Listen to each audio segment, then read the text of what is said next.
2026 യാതൊരു കാരണവശാലും തെക്കോട്ട് തലവച്ച് കിടക്കാനോ തെക്കോട്ട് നോക്കിയിരിക്കാനോ പാടില്ല. അങ്ങനെയാണെങ്കിൽ കുറെ ദൗർഭാഗ്യങ്ങളായിരിക്കും നമ്മളെ തേടി വരുന്നത്. ഒരു ഹെൽത്ത് പ്രോബ്ലമായിട്ട് ഒരാൾ കിടക്കുമ്പോൾ അദ്ദേഹത്തിന്റെ ഹെൽത്ത് കൂടുതൽ മെച്ചപ്പെടാനായിട്ട് ഇത് സഹായിക്കുമെന്ന് ചൈനീസ് വാസ്തുകലയായ ഫെങ്ഷുയിൽ പറയുന്നുണ്ട്.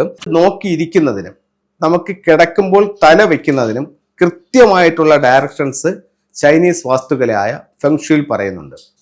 അപ്പോൾ ചോദിക്കുക, അതെന്ത് നമ്മുടെ വാസ്തുവിൽ ഇല്ലേന്ന്? ഉണ്ട്, ഉറപ്പായിട്ടുമുണ്ട്. നമ്മുടെ വാസ്തുവിൽ പറയുന്നത് നിങ്ങൾ തെക്കോട്ടോ കിഴക്കോട്ടോ തലവെച്ച് വലതുവശം ചരിഞ്ഞെണീക്കാൻ പറയുന്നുണ്ട്. നോക്കിയിരിക്കുമ്പോൾ വടക്കോട്ടോ കിഴക്കോട്ടോ നോക്കിയിരിക്കാനും പറയുന്നുണ്ട്. അത് എല്ലാവർക്കും അങ്ങനെ തന്നെ. അതിന് ഡേറ്റ് ഓഫ് ബർത്തോ മറ്റൊരു കാര്യങ്ങളോ ഇവിടെ ബാധകമല്ല. അതേസമയം ഫെങ്ഷുയിൽ പറയുന്നു, നിങ്ങളുടെ ഡേറ്റ് ഓഫ് ബർത്ത് അനുസരിച്ചിട്ട് അതിൽ ഒരു കുവാ നമ്പർ നിങ്ങൾക്ക് കിട്ടും. ഏതൊരു വ്യക്തിക്കും ഡേറ്റ് ഓഫ് ബർത്ത് നിന്നിട്ട് ഒരു കുവാ നമ്പർ കിട്ടും. അപ്പോൾ കുവാ നമ്പർ നമുക്ക് ഒരിക്കൽ വന്നാൽ പിന്നെ അത് ഒരിക്കലും മാറില്ല. കാരണം ഡേറ്റ് ഓഫ് ബർത്ത് മാറില്ലല്ലോ. അതുപോലെ കുവാ നമ്പറും മാറില്ല. ആ കുവാ നമ്പർ കണ്ടുപിടിച്ചിട്ട് അതിൽ 4 ദിക്കുകൾ നിങ്ങൾക്ക് ഭാഗ്യമുള്ള 4 ദിക്കുകളാണ്. അതുപോലെ തന്നെ 4 ദിക്കുകൾ ദൗർഭാഗ്യങ്ങളായിട്ടുള്ള 4 ദിക്കുകളുമാണ്. നിങ്ങൾക്ക് ഭാഗ്യം തരുന്ന ലക്കി ഡയറക്ഷൻസ് ഏതാണെന്ന് ആദ്യം കുവാ നമ്പറിലൂടെ കണ്ടുപിടിക്കുക. ഓരോ വ്യക്തികളുടെയും കുവാ നമ്പർ കണ്ടുപിടിക്കുന്ന വിധങ്ങൾ നേരത്തെ പല പ്രോഗ്രാമിലും ചെയ്തിട്ടുണ്ട്. കണ്ടിട്ടില്ലാത്തവർക്ക് അത് പോയി കാണാം. അതുപോലെ തന്നെ കുവാ നമ്പർ കണ്ടുപിടിച്ചാൽ അതിന്റെ ഗുഡ് ഡയറക്ഷനും ബാഡ് ഡയറക്ഷനും നിങ്ങൾക്ക് നെറ്റിൽ നിന്ന് തന്നെ കിട്ടും. ഒരു ഉദാഹരണം ഞാനിവിടെ പറയാം. 2/11/1980. ഇതൊരു പെൺകുട്ടിയാണെന്നിരിക്കുക. സാധാരണ നമ്മൾ പുരുഷന്മാരുടെ കുവാ നമ്പറാണ് ഭൂരിഭാഗവും കണ്ടുപിടിക്കുന്നത്. ഇത് 2/11/1980. ഇതൊരു ലേഡിയാണ്. അങ്ങനെയാണെങ്കിൽ ഇവരുടെ കുവാ നമ്പർ എത്രയാണെന്നുള്ളതാണ്. ഇവരുടെ കുവാ നമ്പർ എന്ന് പറയുന്നത്, ഇവിടെ ലാസ്റ്റ് 2 ഡിജിറ്റൽ കൂട്ടുന്നു. അതായത് 8ഉം 0 കൂടെ കൂട്ടുമ്പോൾ 8 തന്നെ കിട്ടും. 8. ഇതിന്റെ കൂടെ 5 പ്ലസ് ചെയ്യുന്നു. 5 എന്ന് പറയുന്ന ഒരു കോമൺ നമ്പറാണ്. 8ഉം 5ഉം 13 വരും. അപ്പോൾ 1 + 3 അത് 4 വരും.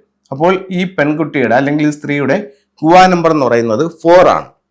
അപ്പോൾ ഇവർക്ക് 4 ദിക്ക് ഭാഗ്യങ്ങളാണ്. ഇവരുടെ ഭാഗ്യ ദിക്കുകൾ എന്ന് പറയുന്നത് north, south, east, south east. ഇതൊരു ഓർഡറിലാണ് എഴുതിയാക്കുന്നത്. 1ാമത്തെ ദിക്ക് നോർത്ത് അല്ല സൗഭാഗ്യം തരും, 2ാമത്തത് ഹെൽത്ത് തരും, 3ാമത്തത് സ്നേഹം തരും, 4ാമത്തത് വിദ്യാഭ്യാസവും തൊഴിലും തരും. അങ്ങനെയാണ് ഈ 4 ദിക്കുകൾ നമ്മൾ പരിഗണിക്കുന്നത്. അപ്പോൾ ഈ വ്യക്തിയെ സംബന്ധിച്ചിടത്തോളം ഈ ദിക്കുകൾ ഇവർക്ക് ഉപയോഗിക്കാം.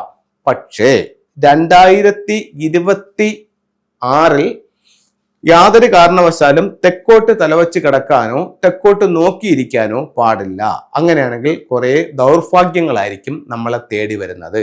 അപ്പോൾ ഞാൻ പറഞ്ഞു വരുന്നത്, നിങ്ങളുടെ കുവാ നമ്പർ അനുസരിച്ചിട്ട് നിങ്ങളുടെ ഭാഗ്യ ദിക്കുകളിൽ ഈ പറയുന്ന സൗത്ത് ഉണ്ടെങ്കിൽ പോലും ഈ വർഷം, അതായത് 2026 സൗത്തിലോട്ട് തലവച്ച് കിടക്കാനോ സൗത്തിലോട്ട് നോക്കിയിരിക്കുകയോ ചെയ്യുന്നത് കൂടുതൽ ബാഡായിട്ടുള്ള കാര്യങ്ങൾ നമ്മുടെ ജീവിതത്തിലേക്ക് വരുമെന്ന് ഫെങ്ഷുയിൽ പറയുന്നു. അപ്പം നിങ്ങൾക്ക് ഈ ദിക്ക് ഈ വർഷം ഒന്ന് ഒഴിവാക്കുന്നത് നല്ലതായിരിക്കും. ഈ ഒരു ഒറ്റ വർഷത്തേക്കുള്ള കാര്യമാണ് ഞാൻ ഈ സംസാരിക്കുന്നത്. അതേസമയം ഇപ്പൊ നമുക്ക് ഈ വ്യക്തിക്ക് സൗത്ത് മാത്രമേ നമ്മളിവിടെ ബാഡായിട്ട് പറഞ്ഞുള്ളൂ. ഇവർക്ക് വേണമെങ്കിൽ എന്ത് ചെയ്യാം? ഈസ്റ്റിലോട്ട് തലവച്ച് കിടക്കാം. നോക്കണമെങ്കിൽ നോർത്തിലോട്ട് നോക്കിയിരിക്കാം, ഈസ്റ്റിലോട്ട് നോക്കിയിരിക്കാം, സൗത്ത് ഈസ്റ്റിലോട്ട് നോക്കിയിരിക്കാം. അപ്പൊ ഈ രീതിയിൽ ഈ വർഷം ഒന്ന് കറക്റ്റ് ചെയ്തെടുക്കുന്നത് നല്ലതാണ്. ഇനി നമുക്ക് ഫെങ്ഷുയുടെ ചില ടൂളുകൾ നോക്കാം. ഇത് ട്രാവലിംഗ് ബുദ്ധ എന്ന് പറയുന്ന ഒരു ബുദ്ധയാണ്.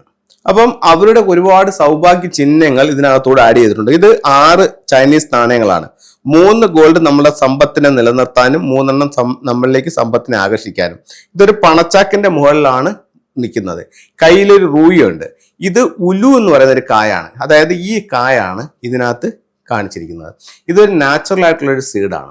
ഇതെന്ന് പറഞ്ഞാൽ ഹെൽത്ത്, അതായത് ആരോഗ്യം മെച്ചപ്പെടാൻ വേണ്ടിയിട്ട് ഫെങ്ഷുയിൽ ഉപയോഗിക്കുന്ന ഒരു ടൂളാണ് ഇത്. അപ്പം ഇവരുടെ സൗഭാഗ്യ ചിഹ്നങ്ങൾ ഇതിൻ്റെ കൂടെ ആഡ് ചെയ്തിരിക്കുകയാണ്. അതിനോടൊപ്പമാണ് ഈ ഒരു ഉലു എന്ന് പറയുന്ന കായും കൂടെ ഇതിനോട് ചേർത്തിരിക്കുന്നത്.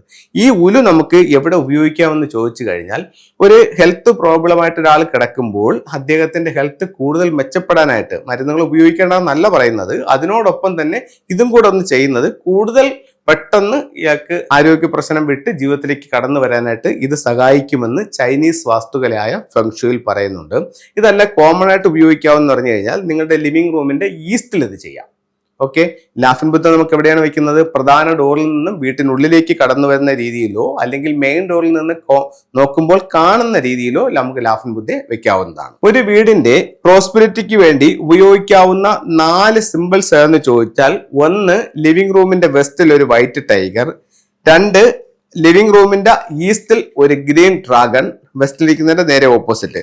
അടുത്തത് ലിവിംഗ് റൂമിന്റെ സൗത്തിൽ ഒരു ഫീനിക്സ് ബേർഡ്. അടുത്തത് ലിവിംഗ് റൂമിന്റെ നോർത്തിൽ ഒരു ടോർട്ടോയിസ്. അപ്പൊ ഇത് 4 സ്വർഗീയ മൃഗങ്ങൾ 4 ദിക്കുകളിലായിട്ട് സ്വീകരണ മുറിയിൽ ഉപയോഗിക്കുന്നത് വീടിന്റെ വാസ്തുദോഷങ്ങൾ മാറാനും നല്ലൊരു പോസിറ്റീവ് ആയിട്ടുള്ള ലൈഫ് നമ്മളിലേക്ക് കൊണ്ടുവരാനും ഇതുകൊണ്ട് സാധിക്കുമെന്ന് ചൈനീസ് വാസ്തുകലയായ ഫുങ്ഷുവിൽ പറയുന്നുണ്ട്. അപ്പോൾ എല്ലാവർക്കും എല്ലാ ഐശ്വര്യങ്ങളും ഉണ്ടാവട്ടെ എന്ന് പ്രാർത്ഥിച്ചുകൊണ്ട് നിർത്തുന്നു. നന്ദി, നമസ്തേ.